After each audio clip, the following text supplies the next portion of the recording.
दोस्तों, वैसे तो आपने दुनिया में कई अनोखे जानवर देखे होंगे, लेकिन आज मैं आपको जिन 5 जानवरों के बारे में बताने जा रहा हूँ उन्हें शायद ही आपने कभी देखा होगा।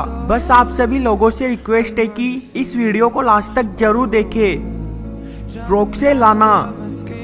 ये बंदर बाकी बंदरों से बिल्कुल अलग दिखते हैं, जिनमें नर बंदर मादा बंदर से ज्यादा बड़े होते हैं और नर बंदर का कलर ब्राउन और ब्लैक होता है। वहीं मादा मंकी का कलर सूरज की रोशनी में एकदम चमकता हुआ सफेद रंग का दिखाई देता है। मार्खोर गोट।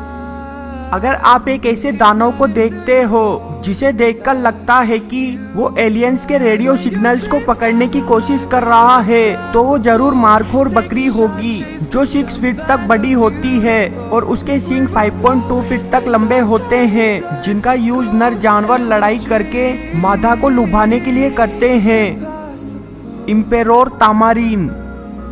ये जानवर सिर्फ 10 इंच बड़े होते हैं, लेकिन इनकी मूंछ इनके चेहरे से भी बड़ी और इनकी पूंछ इनके शरीर से भी ज्यादा बड़ी होती है, जो ज्यादातर ग्रुप में रहना पसंद करते हैं। इनमें से कुछ मांसाहारी भी होते हैं, जो मेंढक या मछली को भी खा लेते हैं। दोस्तों,